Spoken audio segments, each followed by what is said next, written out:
Welcome to Self-Care Tips, and today we're going to talk about the issue of personal branding, which is something that is very important because there's nobody who is quite like you. You are a brand in yourself, you have a lot to offer, and you should know your value. Once you've decided what your value is and what it is that you're going to offer to the world, begin to package yourself as a brand. And this is called brand you. The same way that companies package their precious brands is how you should handle yourself. You need to be your own PR machine. What goes out there should be what you want people to know, what you want people to know about brand you. It should be well controlled, it should be straight and to the point, and it should be well defined. Once you're creating yourself as a brand, always envision where you want to go, your focus, and how far you intend your brand to go. Because remember, branding yourself matters because you are what you have to offer. Being your own PR machine means that you should be able to control everything that goes out there about you. For example, on social media, there are things you should really think about before posting. Even what you say in interviews, everything you say about yourself should be positive. Just the same way that companies don't expose the weaknesses of their brands, but instead highlight the strengths and the good sides and the benefits of their brands, in the same way that you should do to yourself. In as much as you're trying to portray yourself in the best way, do not lie, don't exaggerate, because somewhere along the way you could be found out and this could lead to some pretty embarrassing situations. So the best thing to do is control what you say, let it be positive, and always be truthful and honest about you, the brand. And finally, as you are working on you, the brand, you need to decide what exactly you want to be, because you can't be everything to everyone. Decide, do you want to be, if you're a lady, a country girl, a glamour queen, an empire builder, a family woman? Do you want to be an influencer, a brand ambassador? And for men, the same thing. Once you have that focus and you know what you want to be, you're able to build your brand in a focused way and you will succeed. Don't confuse everybody by changing all the time. Be yourself, be a good brand, and best of all, be your own PR machine. This has been Self-Care Tips, and we've been talking about building up your own personal brand. I am Irene Joroge.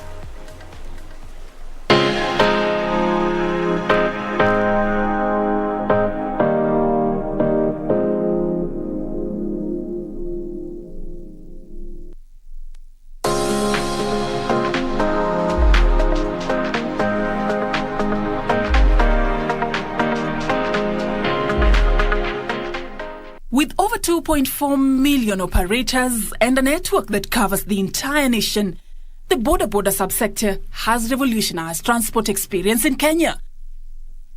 The good, the bad, and the ugly, the Boda story, a 4-part special series beginning this Thursday on KBC Channel 1 News. Don't miss the Boda story, a real story of our times.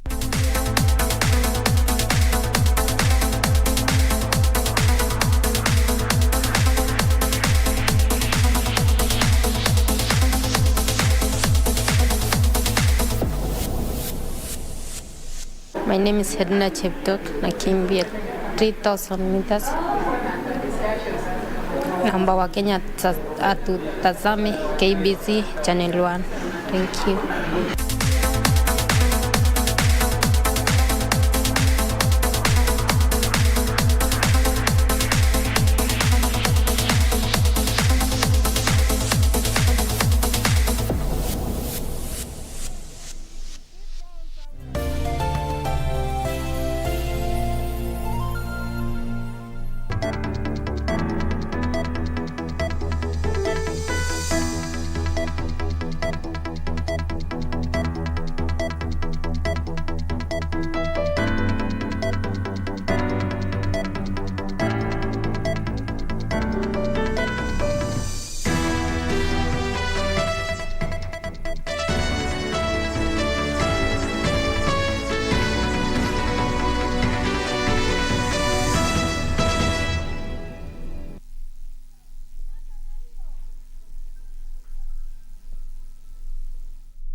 Thank you for joining us on KBC Channel 1. This is the channel that gives you the most comprehensive news coverage in Kenya. My name is Catherine Kasavuli, and this is the Legends Edition. Of course, tonight we're going to go live to Serbia, Belgrade, where one of our sons is going to, of course, bring us some medals.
To let them square it out alone in the August polls. The deputy president was speaking during a series of rallies in Bahati constituency, Nakuru. The Kenya Kwanza team took their campaigns to Kimani Ngujiri, backyard of Bahati constituency, Nakuru County. The DP calling on the head of state to leave the arena and let him and Raila Odinga square it out. Hata kama hutaki kuniunga mkono ni sawa, si namna hiyo, lakini si uniwaachie tu ukae kando, uniwaachie hii mtu ya kitendawili nimenyane na yeye. Ruto promising to revive the economy and creating more jobs for the youth if elected president come August polls. Ndio tumesema mwaka huu tunaweka bilioni 50 kwenye hazina ambayo itapatia pesa na mikopo wananchi wa chini, ili tuwainue wale walio chini, tuende pamoja tupande ngazi ya uchumi. The Kenya Kwanza team once again accusing the handshake of running down the economy. Ile pesa ambayo ilienda kwa BBI kama ingeenda kwa fertilizer, ili mwananchi anunue fertilizer mkulima kwa shilingi 2,000 badala ya 6,000, tungekuwa na mambo tofauti katika Kenya hii. Wakenya wana uwezo na wana haki ya kuchagua mtu wao, na sisi tumeamua kama Kenya Kwanza, candidate wetu ni huyu Chief Hustler William Samoei Ruto. The team, which traversed Nakuru County to promote the bottom-up economic model, promised to lower the cost of basic commodities once elected in office. Ate sasa wakichukua serikali, ate unga itarudi chini, wanaungao. Ate within 30 days itafanya nini?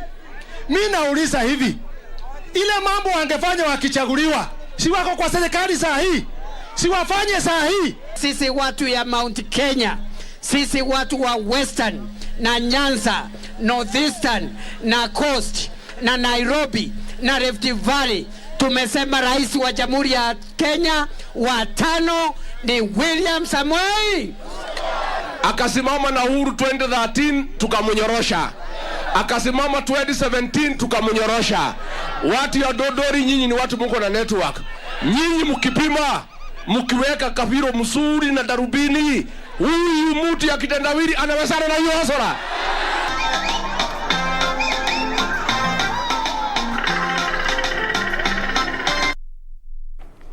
A section of Azimio la Umoja leaders has taken issue with remarks made by Gatundu South Member of Parliament Moses Kuria, directed at Azimio presidential candidate Raila Odinga, that they say were uncalled for and not expected from a leader. The team led by ODM Secretary General Edwin Sifuna termed the utterances as unfortunate and derogatory and called on the relevant authorities to take requisite action against Kuria. The team led by ODM Secretary General Edwin Sifuna was in Makadara and Embakasi regions. Here the leaders took issue with Gatondo South MP Moses Kuria for what they claimed as demeaning remarks against Raila Odinga. Huyo Moses Kuria awache kujificha huko Gatundu. Sisi hatutamtusi vile yeye anatutusi. Tutamuombea Mungu ambaye alimponyesha hiyo miguu yake wakati ilichomeka, aponyeshe mdomo yake na roho yake. The team calling for Kuria's arrest over the remarks. Alisema ya kwamba mtu yeyote ambaye hajakatwa haezi ongoza hii nchi. Kwanza tunataka tuombe Inspector General of Police ashike huyo jamaa juu ana profile watu, awekwe ndani juu anamaanisha ya kwamba kabila zingine haziwezi kuwa rais wa nchi ya Kenya. Elsewhere, ODM party leadership has expressed discontent over decision by some aspirants to ditch the party to other parties allied to Azimio la Umoja coalition. We as a community are stronger today because we have stuck together as a community in the greatest party, ODM. That is our strength. This as Azimio la Umoja presidential nominee Raila Odinga's spouse Ida Odinga, during the launch of Azimio la Kinamama Siaya chapter, challenged women aspirants in the upcoming polls to come out of their comfort zone and vie for various elective positions other than woman representative. He has promised to make sure that there will be some kind of industry in every sub-county.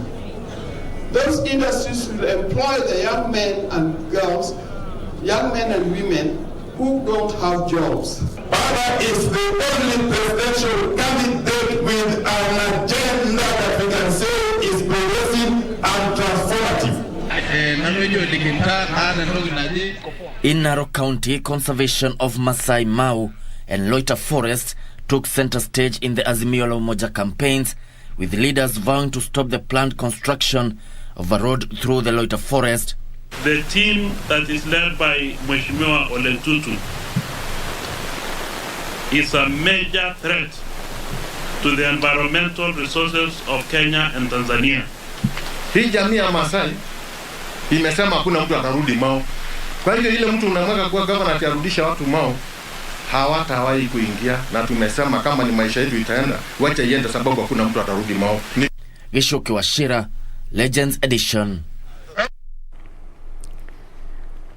Green Congress Party has endorsed the candidature of Azimio la Umoja leader Raila Odinga in the forthcoming general elections. The party, led by Martin Ogindo, says they will not field a presidential candidate but will have candidates in other elective positions. Okay. The race towards 9th August general elections continues to intensify, with many political parties strategizing on the way forward. The Green Party Congress has now endorsed Azimio leader Raila Odinga to be the 5th president. The party's leader Martin Ogindo was speaking during the party's delegates meeting in Nairobi, said the party will not field a presidential candidate but rather present candidates seeking other elective positions.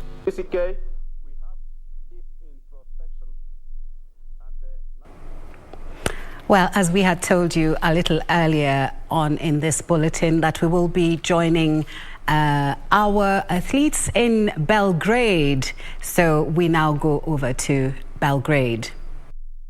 He doesn't usually kick that early, but he said he had to get ahead of other athletes and make himself an obstacle. He thinks a 1-2 for the USA could be possible for him and his roommate Hoppel. Darriba of Spain, the Spanish champion, getting the better of Garcia at their national championships. Andreas Kramer of Sweden will be in lane 3. He led yesterday. He's never scared to lead on the global stage. Could we see him do the same in this final and sharing that tight lane 2 there? Marco Arup of Canada, he looked good winning his heat. He's certainly capable of getting a medal, but can he time it right? Elliot Crestan of Belgium sharing this lane 2. Crestan, he always gets himself at the front at some point in the race. On the inside, Noah Kibet of Kenya, pretty inexperienced on the indoor circuit, but he didn't look it yesterday. He won his heat. Could he be one to upset the athletes on his outside? Collins Kipruto, the Kenyan we thought we'd see in this final. But Noah Kibet carrying the mantle of Kenya. On your marks.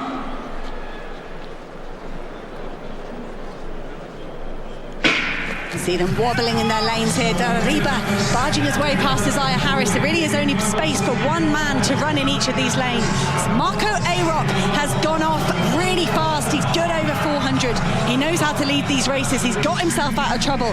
Canada's Marco Arup in the lead at the moment.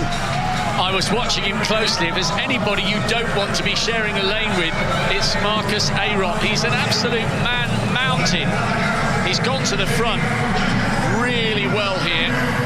He's running so smoothly, so powerful. He's almost David Rudisha-esque. Kramer's gone with him to try and make sure he stays out of trouble. No move by the Americans yet. I also agree with what you said at the start. Isaiah Harris, PB over 600 just before coming here. He's last at the moment and needs to pay attention. 50.5 at the halfway stage. This is fast. When are the Americans going to make a move? They've got to get moving. They're good at pacing themselves. Bryce Hoppel grimacing a little bit there. Garcia did a big move coming into that 400-metre mark. How much will that have taken out of his legs?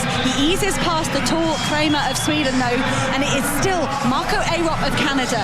He must have had this as his game plan. He's left the rest of the athletes behind him. They've got 200 metres to go. If they want to catch the tall Canadian, they have got to do something about it soon. Mariano Garcia looks up at the big screen in the middle of the ground. What can he do to hold off a charge from the young Noah Kibet on the outside? They're going to hit this final turn. It's going to get tight, and it's Mariano Garcia in the lead. Kibet of Kenya in second. Garcia, he's starting to tie up. He's starting to grimace. Has he got anything left to hold off Kibet? Here comes Bryce Hoppel of USA. Kibet and Garcia on the inside. Garcia, Kibet, Bryce Hoppel. Mariano Garcia converts his world-leading time into a title for Spain. Spain have not won this event for years. It's the 80s. Mariano Garcia powering home, showing why you never, well, you're always intrigued. You might sometimes... Well, it's all congratulations. You should see the people in the studio. Everybody is so excited about Noah Kibet. Well, he is also the world under-20 bronze medalist, and today he's brought us silver, so it's all congratulations to him. And we continue with our news soon after this break.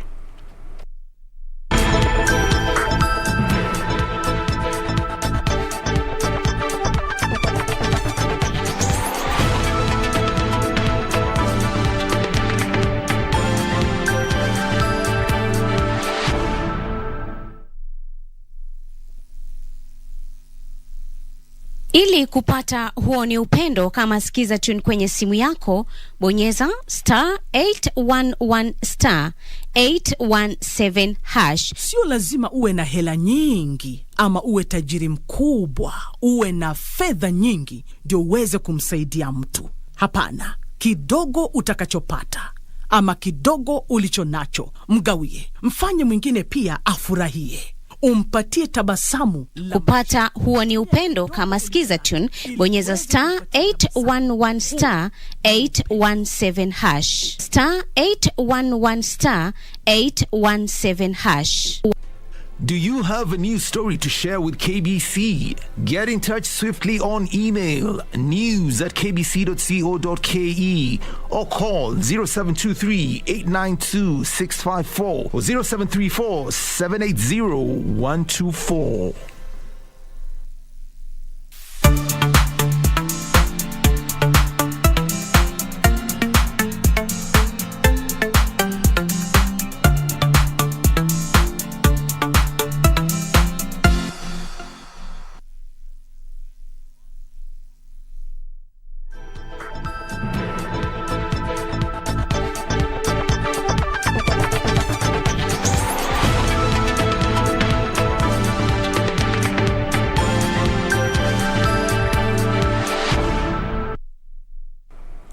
Welcome back. In the period between January and early February this year, 16 border riders had died in Nairobi alone. A report by Nairobi Traffic Commandant Joshua Omukata indicated that 3 cyclists and 8 border passengers, referred to as pillions, also died in the same period. Omukata said overlapping and overloading by the riders were some of the main causes of accidents. In the 3rd edition of our 4-part series on the good, the bad and the ugly, the border story, we look at the bad and the ugly associated with this subsector.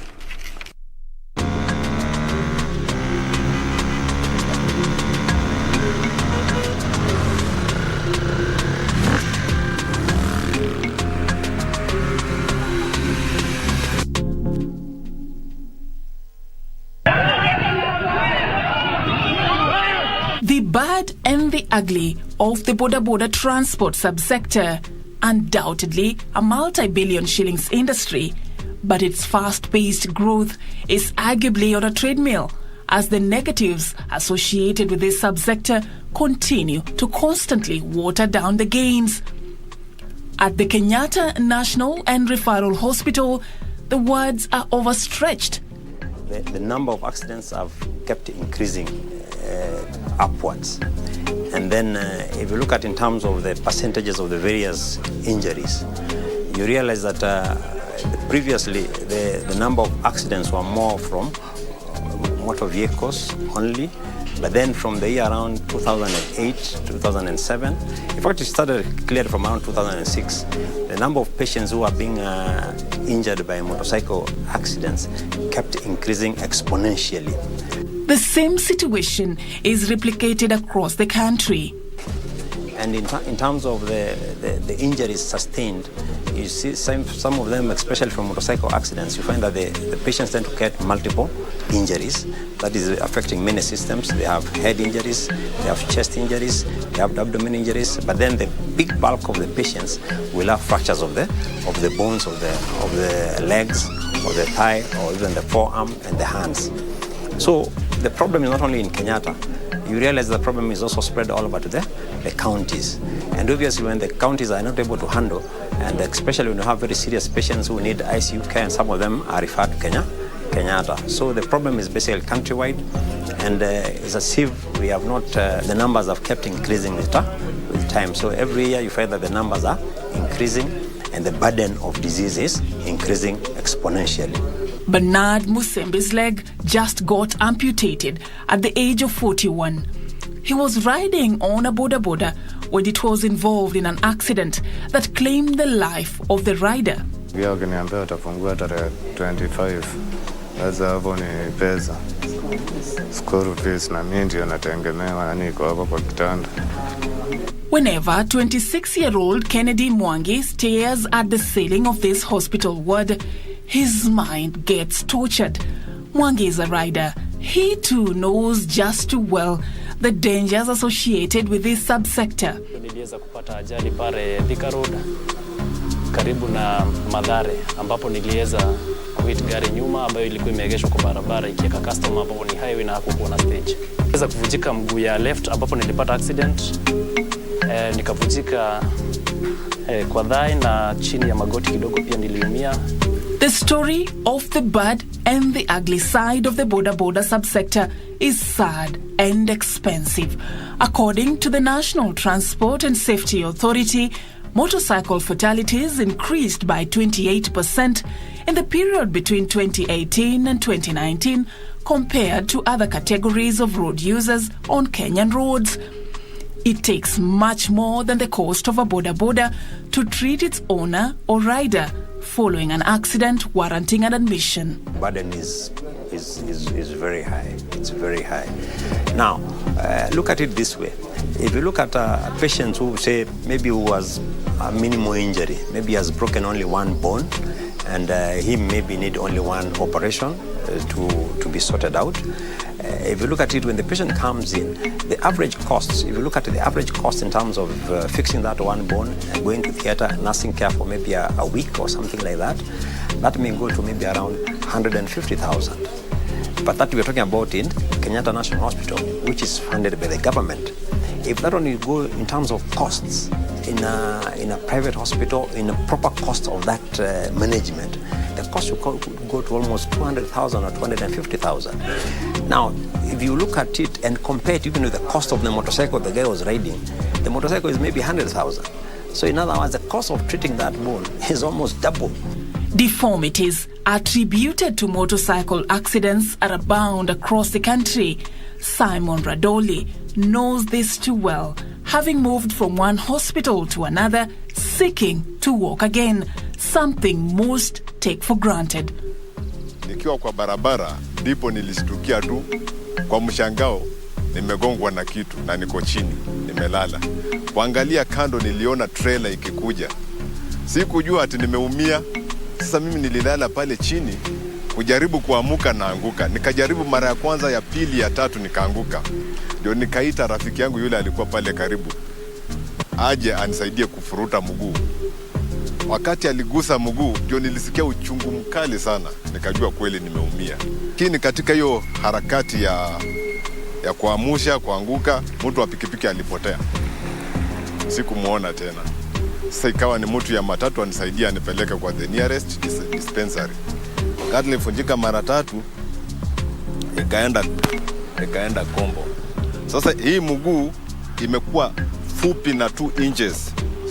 Sio haitoshani na hii. Hii ilikuwa imekuwa fupi. So wakati unatembea, ukiweka uzito inatoka nje. Na hilo goti linaendelea kuumia. You're watching the Boda Story, a KBC special report. The Boda sector is increasingly being associated with criminal elements. They came where we are studying for further deliberations. And in the process, a motorcycle appeared with 2 passengers. One of the passengers was armed with a pistol. One of the officers who was accompanying the directors engaged the attackers. A fire exchange ensued, and one of the directors was injured. Vigilantism, a siege mentally, and a general culture of lawlessness is daily being associated with this sector. Nilipanda boda hapa maybe to around Archives with a friend of mine called Joseph. So tukienda River Road to get something, tulikuwa in a hurry. So nojo, you cannot wezi penya na gari through. Kufika River Road, we agreed a price. Approximately it was from Archives to River Road, alisema 150. So each of us took one boda. Tukifika huko, moja akaanza ucrate scene. Akajam, atumpei 150, juu amezunguka, tunampea 300, ule pia tunampea 300. So from there on, alikita a lot of chaos. Alisiita wenzake, wengine wengi.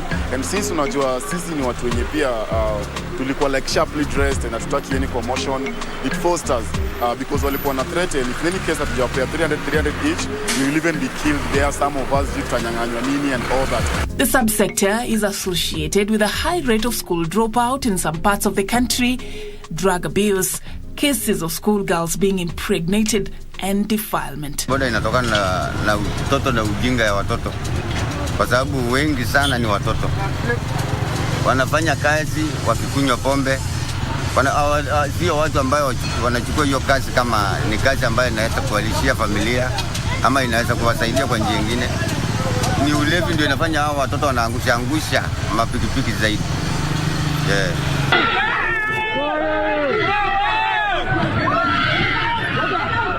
The subsector has embraced a culture of mob impunity, terrorizing road users and being a law unto themselves.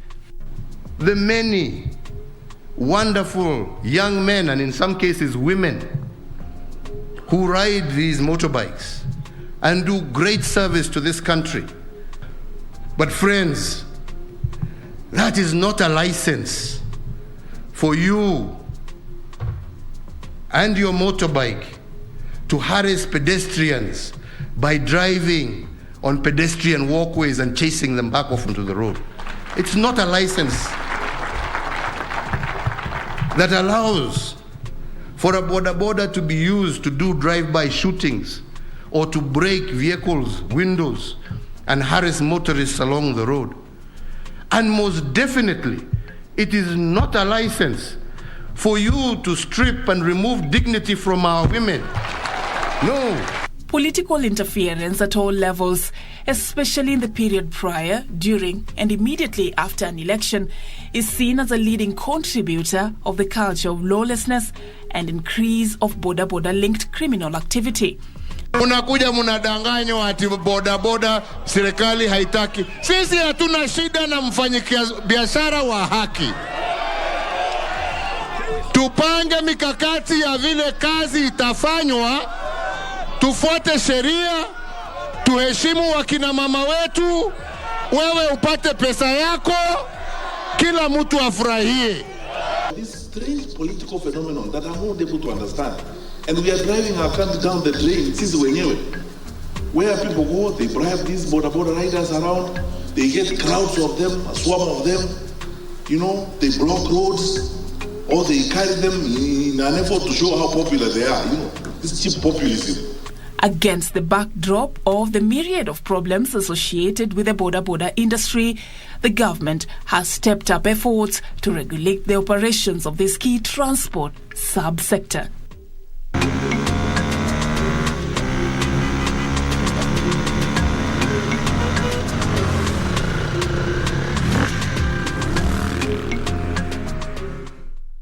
Well, join us for the fourth and final part of this series on Sunday.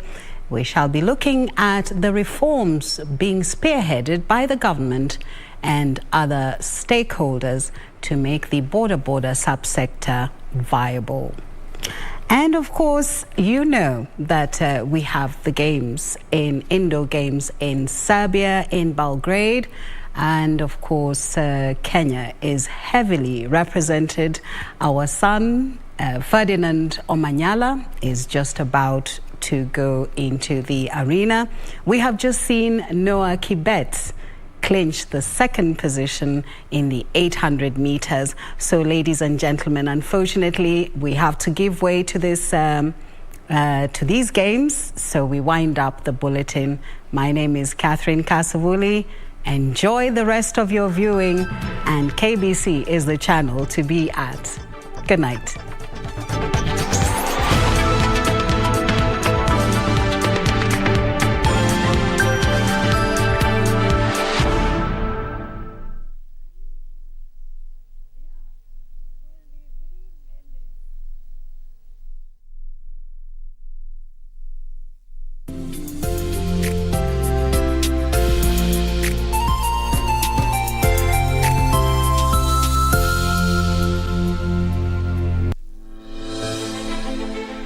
Are you an aspiring candidate in the upcoming general elections? Do you want your agenda and manifesto to reach your voters effectively? At KBC, we have the most comprehensive and credible online platform that has profiles of all prospective candidates. Log on to www.kbc.co.ke/2022 aspirants and let Kenyans know more about you, your past achievements, your manifesto, and your development agenda once you get elected to office. office. What's more, the website is easy to navigate. We will create your profile, post pictures and short videos with your campaign messages at affordable hosting fees. Log on to www.kbc.co.ke/2022 aspirants today and establish your brand authority as we lead towards the forthcoming general elections.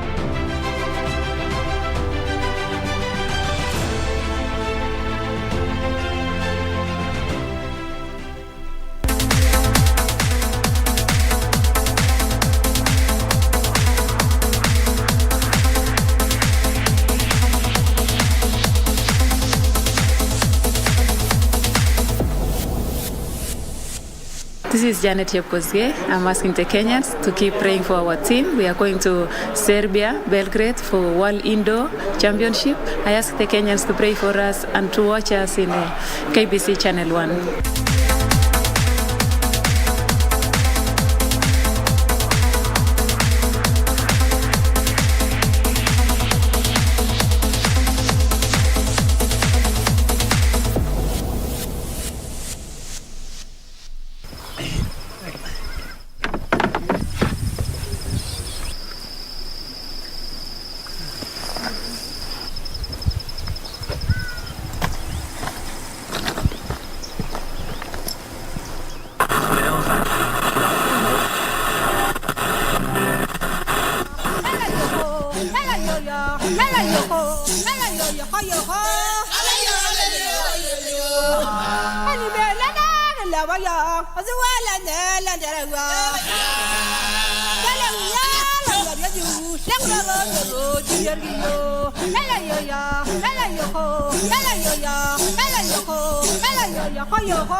Being measured at 22 metres and 29 centimetres.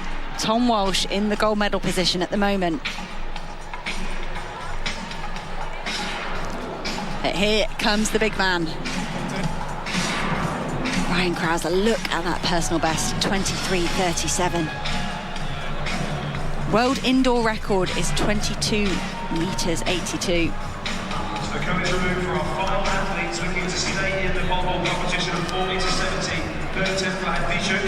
Ryan Krauser through that last year, just at the start of that Olympic year. Now, being informed by Ala Davis, Krauser is one of the tallest men to ever attempt the rotation technique. That's something to do with why he is tearing apart the record books. It's a great start there from Ryan Krauser. Doesn't look that much better than Tom Walsh's 22.20.